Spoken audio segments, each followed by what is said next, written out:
Good morning, welcome to Milk Slinger. My name is Jennifer, and today I'm going to make a Munster cheese. When I was a kid, I used to call it a Munster cheese. It was one of our favorite cheeses, but it's that fake orange stuff to give it that reddish hue on the outside, but I didn't know that back then. But real Munster cheese has Brevibacteria linens in it, and it's a little bit funky and stinky and semi-soft cheese. Anyway, today I've got 8 gallons of milk, and the most exciting thing is that my order just came for these molds, which are large tome molds that should hold 4 to 5 pounds each. But the reason these are so exciting is because they can be stacked inside each other, or you can put the mold and the follower and another mold, and they will push each other down. You can make your own stack. And this Munster cheese calls for making a stack, a pressing stack. So I splurged. This cost $100 from New England Cheese Making Supply, and I got 3 of them. I think they should work for other cheeses too, like Brie, maybe Blues. We'll see if this was an expenditure that was worth it or not. I was going to have my husband make these,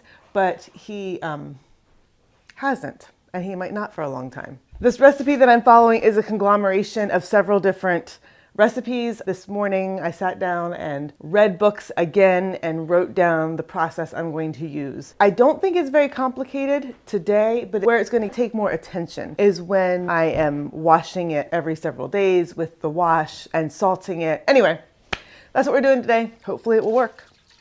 This milk gets heated to 90 degrees. I'm gonna burn myself. That in the flame. You're sticking that in the flame. Geotrichum candidum and bee linens. These 2 things is what I'm going to be putting in once it's at 90 degrees. It's at 90. It's 1/4 teaspoon of the bee linens, and I'm using C403 PLA bee linens for Brick, Limburger, Muenster. And then 1/16 teaspoon Geo. I can hear you. So here's the Geotrichum candidum, and I'm going to do 1/4 of a 4th, which is 1/16 of a teaspoon. I really hope I'm doing math right. Looks maybe more like 1/3, I don't know. That goes on top, and then I'm going to let this rest for 2 minutes to rehydrate before I stir it in with the clabber culture. 2 cups of clabber culture. Smells buttery. Look at that, super thick. So before adding it in, shake it up.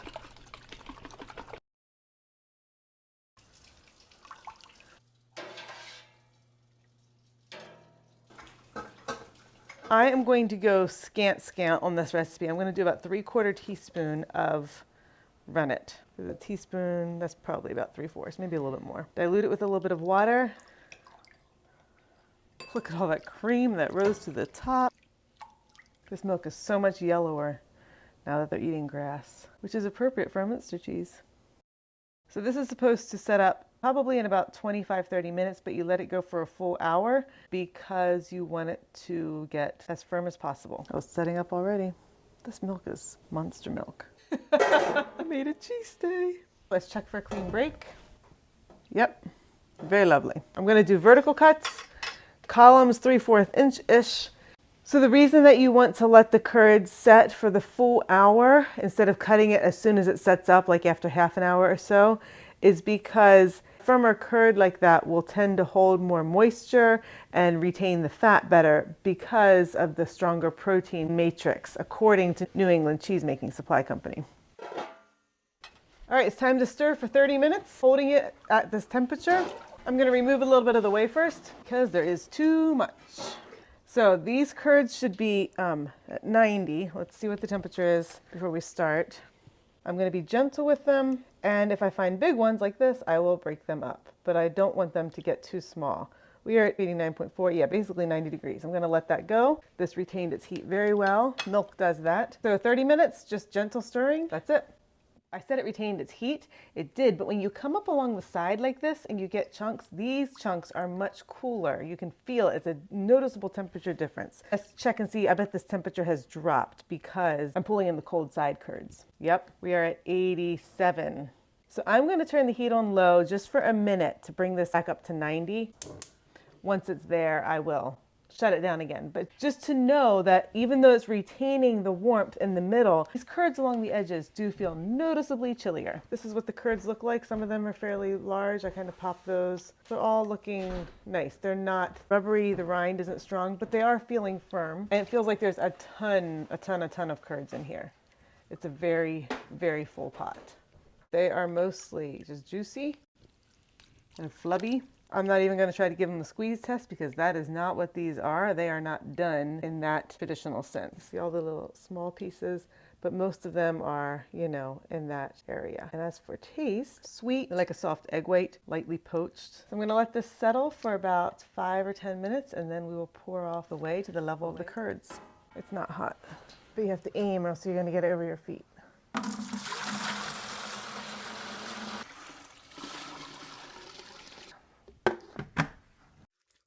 So this is my setup. I put an empty container underneath and then just a cookie sheet, then my new mold, and then a cheesecloth. I'm gonna get these really full because they will settle quite a bit. Do one more scoop. I'm gonna cover this up right here, a little bundle, move it over to this sheet, and let's do another one. So here's another wet cheesecloth and it is warm, hot water. Transfer it over to the tray and do the last one.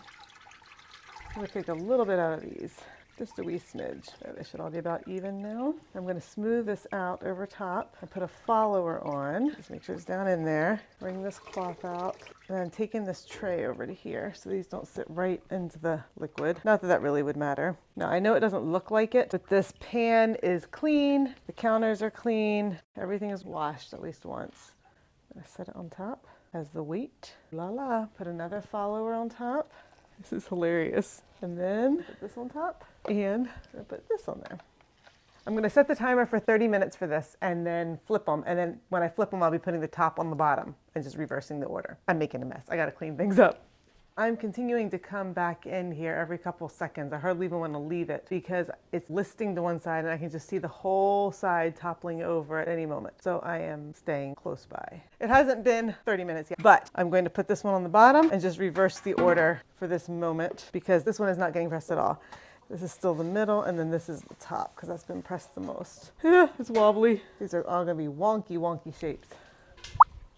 I need to dump this off very carefully. Yeah. I'm gonna take it out of its thingy and flip it. And it is very crooked. Soft and squidgy and beautiful. Now this is the bottom one. I think I'm gonna keep the middle one in the middle for now.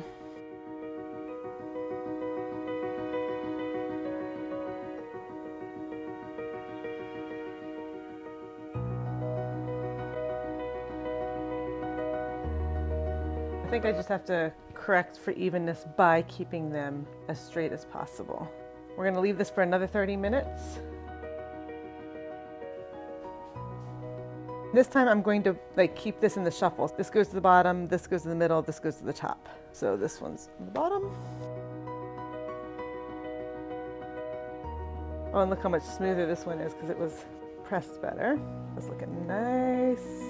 Something said this is supposed to be going for like 24 hours. You keep flipping these, or some said 12. I don't know what I'm going to do. It's 1 o'clock now, and I will flip these a couple more times probably. Stay, stay, stay, stay.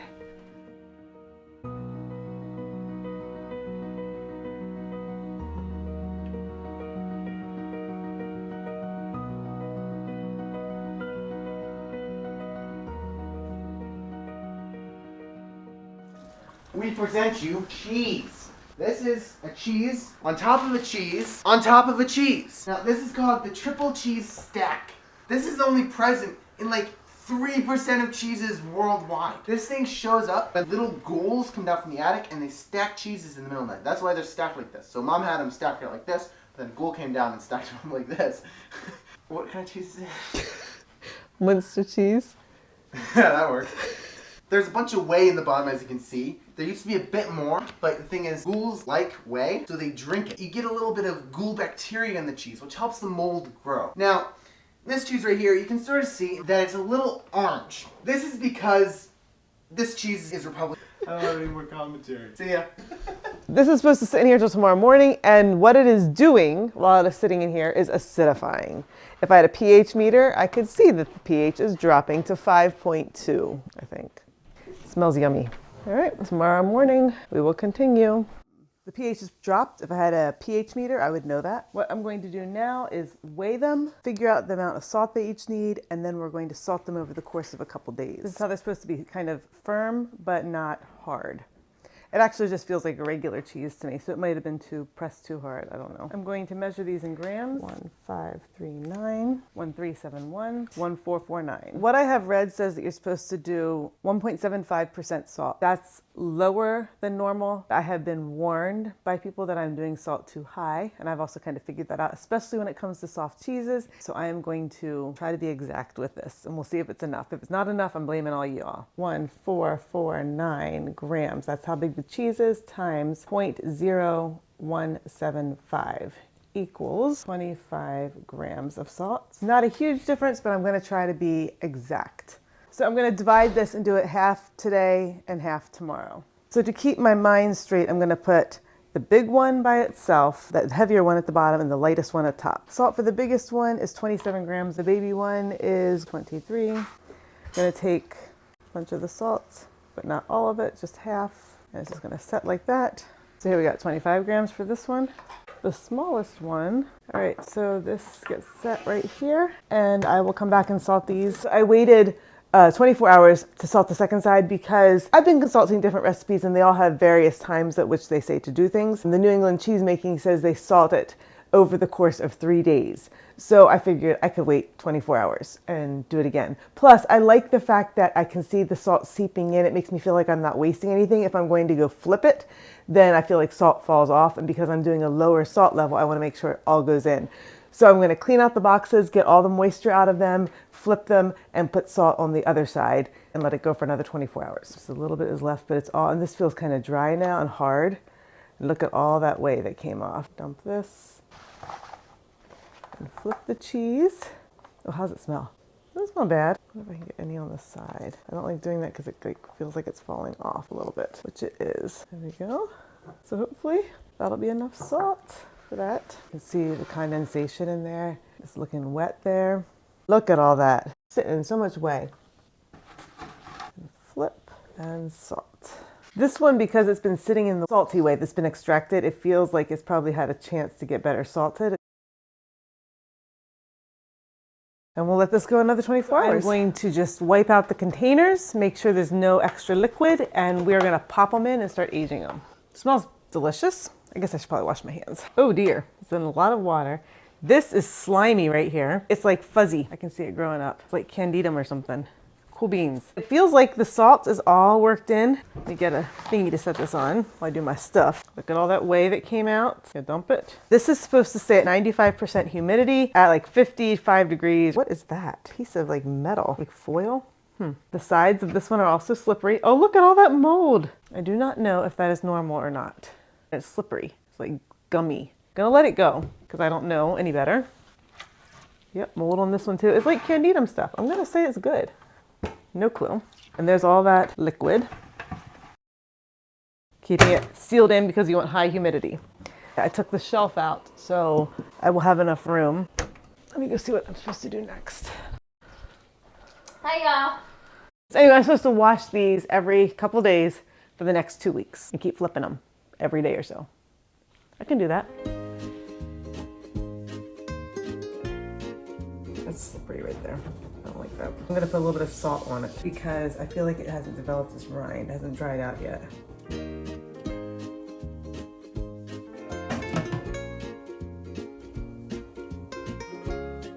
Put a little more salt on this one too. It just feels mushy. Mushy right there.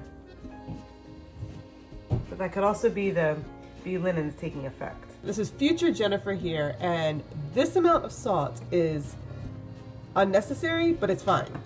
So it didn't hurt the cheese.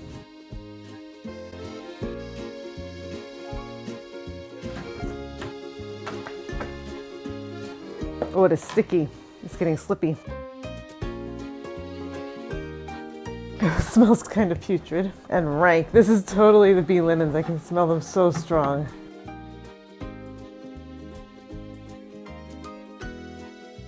Oh, it's indented. It's really soft there. Broke the rind. Guess I gotta be more careful. This Geo is really rising up. I'm getting a little bit on the top here and it is definitely sticky.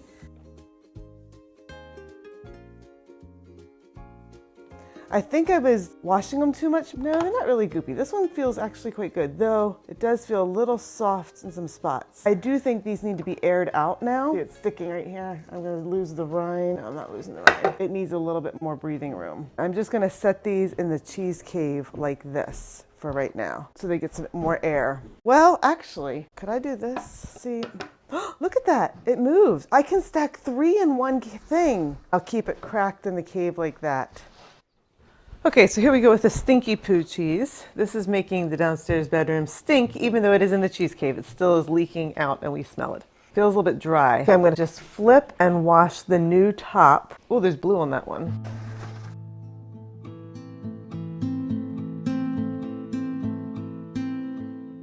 My hand moves all smoothly over it, and I'll just lightly do that, but not really. And now this one is gonna get a wee flip.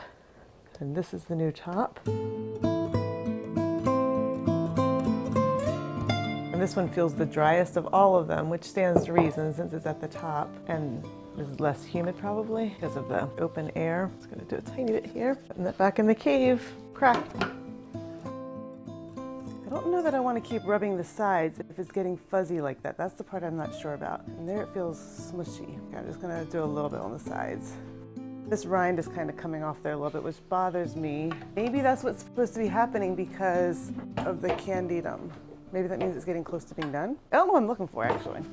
Oh, there's a little bit of blue on them, and it's feeling soft and squishy. Okay, I'm wondering if it's time to wrap these. Hang on, let me go read for a minute. So what cheesemaking.com says is that you're supposed to wrap these at 2 weeks and age them at about 45 degrees. And then you're supposed to start getting an orange rind at 3 to 5 weeks. However, I am having an orange rind at 2 weeks and it is getting soft on the inside, which I think is the geotrichum. So I'm going to research some other recipes, come back. I don't know if this is supposed to get orangier or if this is like, it's done right now. I don't know. Maybe I should just eat it. It smells very mushroomy. It doesn't smell like Penicillium Rogue 40, but it also does not smell like basement funk. So I think that's good. And it's definitely pink, but it's not sticky slimy, which I also think is good. I wonder if the blue mold is coming from the mat, even though it was very carefully washed in vinegar, it could still be transmitting some of that blue mold. This one does not say to wrap it. It just says to age it. I'm going to take this mat out of the situation. I'm not going to wash them today. And we're going to try to age it at a lower temperature. Bottom of this cave is set at 55. That's what it's been. So I'm just going to crank this down to 45. Another week and we should start seeing more orange. And I'm supposed to keep flipping them every couple days. And there we go, 44, whatever. Oh, they smell. They smell. Lots of blue coming up there. Should I be washing these? It says not to anymore, so I'm just gonna flip these and keep these moving around. All right, friends, I am concerned about these Munster cheeses. They're just getting white. They're not turning pink. This morning, I talked with Gavin Weber on one of his live streams. I submitted one of my questions, and I said, is there something I need to do to keep the Geotrichum candidum down and let the red come up, or is this just the stage and the white will go away? He said, I can just wash it again with a light salt brine that has some bee linens in. I'm currently also making a tête de moine, a cheese that is washed with salt brine and bee linens. I am going to just use some of that brine instead of my regular salt brine. Actually, this is feeling less fuzzy today. It feels a lot colder because it is colder because I dropped the temperature in there. And there is really, ooh, that's soft and squishy there. I smell ammonia, which I don't think is good. It's just getting bluer and bluer on the bottom. It actually kind of reminds me, stuff my nose in, kind of reminds me of a reblochon, but it says bee linens in it today. And see how that white, there's just no red, it's just all that white. And then all this blue, which I'm not too concerned about that blue actually. Maybe I'm rubbing it too hard. That might be too soppy. But then I could just air it out, I guess, a little bit more. See, it's sitting on top. I really think that cold temperature has kind of like curbed the Geotrichum candidum. It just seems to have halted it a little bit.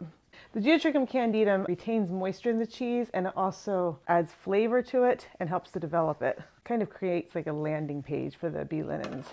This is looking a little bit less white. Colder temps maybe, and the fact that I'm washing it down. I mean, there's still white there and it's still a little bit wet, but I think these washes are curbing it just a tad.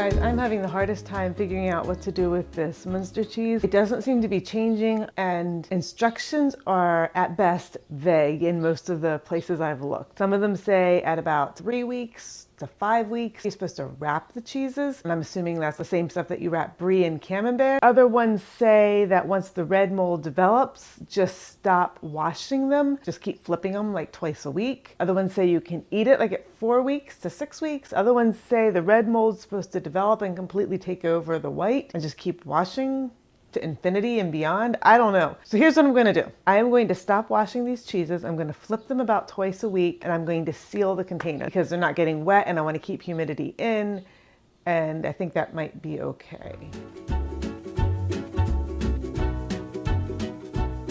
And now, uh-oh.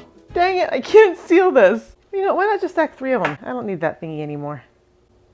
Now I can close it up. We'll let that go for several days. I'm gonna taste one. I wanna know what they're gonna be like, and maybe it needs to be wrapped, and maybe it needs to go longer, but it doesn't seem to be getting any more red on them. I'm gonna pick out the one that I think looks the worst, or the scariest. The least stable. They all look stable. Oh, this one's getting a little mushy on the bottom. It doesn't have as much white on it, so let's taste that one. And it's harder. It's firm. All right, so it's chalky in the middle for sure, but you can see where the rind is a little oozy. See how bubbles out there a little bit. It smells like beef linen cheese. Breaks like a cheddar. It is grainy and bright and not any good. I do not like this part in the middle. But when you get to the edge, that soft gooey part is much creamier and nicer. I'm eating the rind now too. The rind is delicious. Stinky feet rind. So good. But the center is, I don't like that paste. I think it just needs to ripen a lot longer, like as in a couple months. I'm gonna package this up in the 2-ply paper. I'm gonna let these keep going. But yeah, this does not taste great. It's just dry and crumbly and like a stupid curd, like a stupid cheese, not a good one.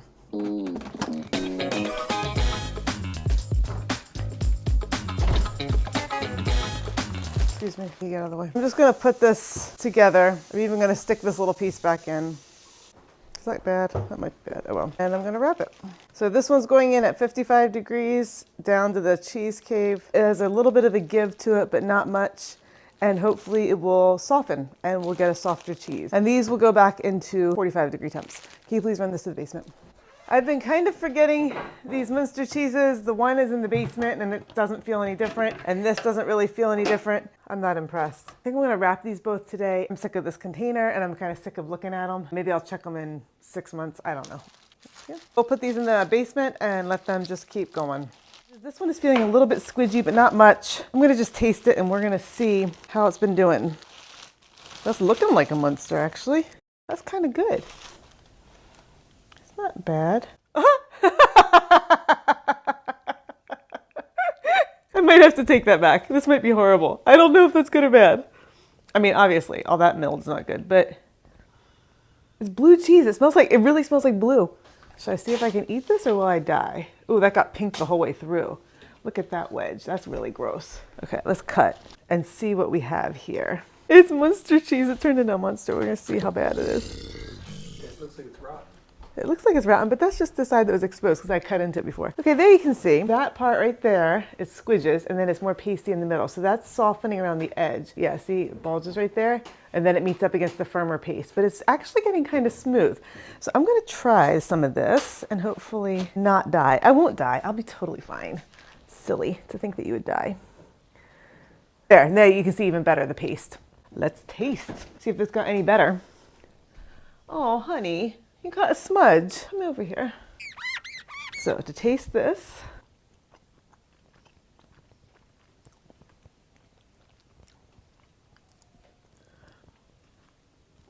well, heck yeah. I think that's good.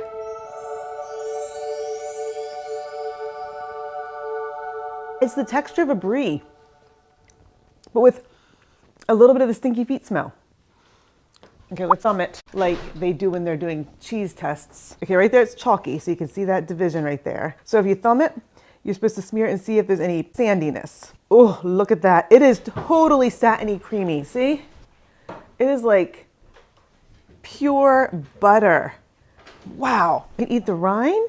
There's a little bit of grittiness when you get in the edge, like a little sandiness, but the inside is really creamy. Let's melt it and see how this does. I wonder if this will be similar to a raclette cheese. Oh, it smells like bee linens. Look how toasty it's getting. Look at that. It's like turning into, pure butter. These are the crispy bits. Oh, wow. This is similar to raclette, but just softer. Oh, that's delicious. I thought this cheese was a failure. Why'd you think it was a failure? When I first tasted it, it was like chalky, and now this is like turning into this animal that's so good. Cut off this bad stuff. You can see how it moved in. Just pluck that. Unpluck that, which is really just, I mean, it's fine. It's just like blue mold. It's not gonna hurt you. There's some paper still stuck on it. Cut off this piece of rotten. So that's what happens if you cut into a cheese and continue to age it, especially a soft cheese. The mold will just go into it. That's not ideal, but the rest of this cheese is fine. Just photograph this down cellar, like in this basement stairs, because it's so pretty down there. And I came back up. This whole house smells like bee linens and broccoli and vegetableness and farts and like stinky feet, all the really bad stuff that you smell when you do a bee linen cheese, which is exactly the smell it should be. So this Munster cheese, I really think, is a success. Now, I just ate this right now because I needed a snack because I'm getting ready to go play Ultimate and run for 2 hours. We'll see if I get sick. I'm not gonna get sick, but you know, that's kind of like the big thing. Will I still be alive if you eat a soft smear bee linen cheese? That's always the question. We'll find out the answer soon. I am curious to see if this is going to get any more mold as it is in the fridge. This is a water and grease resistant paper that is supposed to be good for wrapping things like this. Nicholas, come here right away. I need your help. What? It's a new cheese. Try. Yeah, right now. This is a Munster cheese. It's like a Brie or something. It's really creamy. Very good. Are you seriously going to eat that? It's just blue. I think it's fine. You can have this whole wedge if you want. On this side, it looks all creamy soft. And on this side, you can see the white paste. So this is still aging. I think this will get softer. I'm going to keep the other two aging in the cheesecake, and we will see how they turn out. We are back from playing Ultimate, and we're all still alive and feel absolutely fantastic. So I don't think that cheese did any damage whatsoever. It's feeling a bit squidgy, and I want to see just how this is holding up. It feels hard on the edge, but then it dips in. This looks like it's puffing, but it might have just been that it was sitting on a cheese that curved it a little bit. Wait, is that paper? What is that? Yeah, paper really stuck to it. Interesting. I don't know that I like that. Well, I'm just gonna leave the paper on because it's too much trouble to get off. But look at these. So much white. Interesting.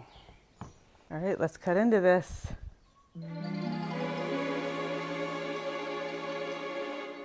That looks pretty darn good. It smells like a raclette cheese or a bee linen cheese. Oh my goodness. You can see the lip right there. So I think that's mostly fabric, maybe some rind, but it's peeling off. You can just pull that off. It's mostly soft, but then there's like pastiness right there. So it's aged almost the whole way through, which I think is a good sign. Yes, I just pulled off some of the paper.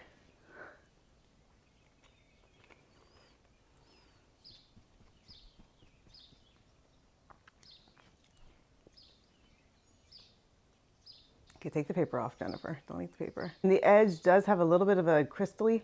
You get like a bit of sand every now and then. So I say just cut that off. That rind has aged this cheese beautifully. It's done its job, so you can get rid of it now. You don't need it. This cheese is silky soft. It is like bendy and smooth. Look at that, it just hangs. The middle is a little bit of a crack. It's crumbly right there. That part hasn't completely softened. I have one more in the cave, remember. I'll let that one go longer.